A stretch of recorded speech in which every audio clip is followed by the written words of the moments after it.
A seeker is somebody who has realized that currently he is not in a very good position. He wants to become better. That's all his purpose is. He is finding this world, his experience of the world is currently miserable. He is in pain, that's all. And he wants to know how this pain can be permanently removed. Is there any permanent solution? Everybody is trying to alleviate pain, everybody is trying to increase happiness, there is no doubt. In our own way we are trying to do it. But nobody has found a sustainable and permanent solution to it. You have to keep doing things repeatedly, and after some time they will fail. They are not long-term solutions, whatever you try to do in the world to increase our happiness and reduce misery. So a seeker, a spiritual seeker is somebody who is saturated with all the worldly means to resolve pain, and he is trying to find out a permanent solution. Such a person's his primary focus should be that to remove the cause of that pain or that cause of that suffering. His focus should not be on all secondary aspects. Buddha gave a very, very nice example for this. Once in his Sangha, in his monastery, one of the bhikshus, one of the monks came to him and he complained. He said that I joined your Sangha thinking that you know what the world is about, but you are not telling us anything. You are not telling us anything about what will happen after enlightenment, whether I will become big or small, or whether universe is finite or infinite, whether there is God or not. You are not telling us anything. Then Buddha asked him simply this question. Now suppose somebody has shot an arrow to you.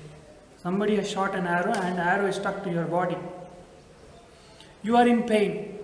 What will be your primary focus? To somehow remove the arrow. Will your primary focus be what will happen after you remove the arrow? Will you start questioning, who shot the arrow? I want to know. Only then remove the arrow. I want to know the address of the person who shot the arrow. I want to know the name of that person. I want to know why he shot. And I want to know what will happen to me. What will I become better if I remove this arrow? If you demand answers for these questions, instead of simply removing the arrow, you will be an idiot. I mean, it's an idiotic thing to do. Your primary focus is to somehow make your life better, somehow make your experience of the world better.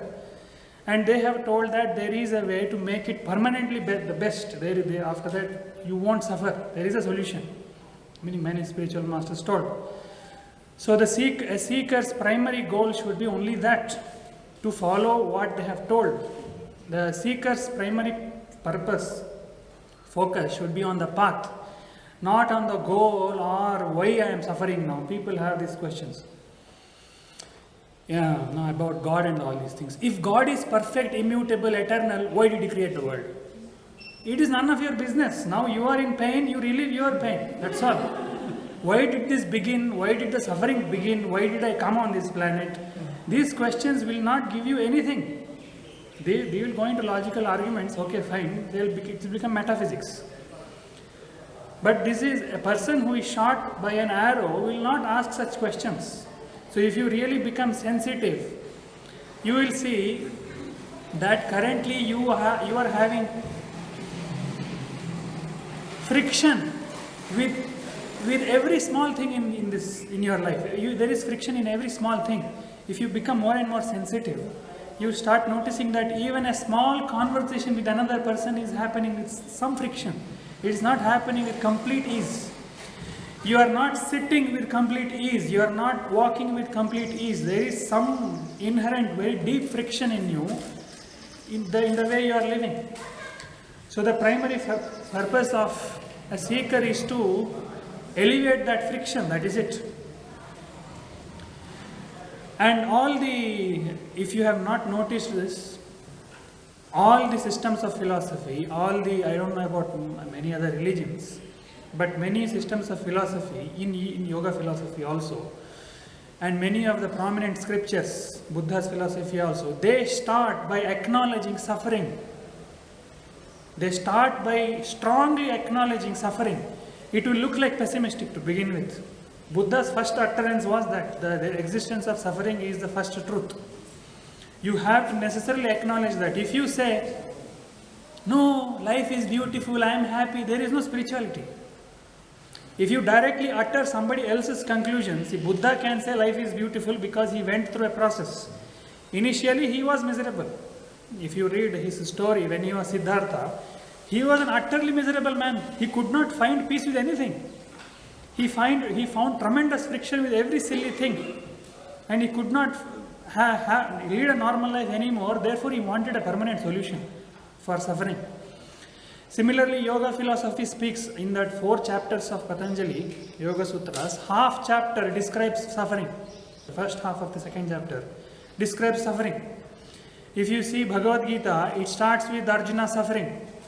There is another text called Yoga Vasishtha. It is written. It's a conversation between Rama when he was a boy and a rishi, a seer, Vasishtha. There Rama goes into depression, dejection. As a boy, he sees that there is no meaning in the world, everything is miserable. Nothing gives him a permanent joy. So he goes into something, in Sanskrit we call it as Vairagya. You go into saturation, you feel saturated by the world. You see no permanent happiness in this. You see it, not because others are saying. You see it yourself. And because of that, you seek a permanent solution. Only then spirituality begins. Such people will not spend time in logical arguments. Their only goal will be how to find a solution to this problem. They will not go into metaphysical speculations about soul or God or different worlds. Whether it is true or not is irrelevant. I am not saying it is false. I am saying it is irrelevant. For a seeker, it is irrelevant. Whether there is heaven or not, whether there is hell or not, whether you will merge with God, whether you will take birth again or not, all these things are irrelevant for a real seeker. Because his primary goal is to find that complete ease with existence, with everything in existence. So therefore, don't focus on these stories. They are all stories eventually. Stories about the soul, God and all these things. But the concept of God is required because for certain paths it becomes necessary, not because somebody tells it, but it becomes necessary. I will tell you why.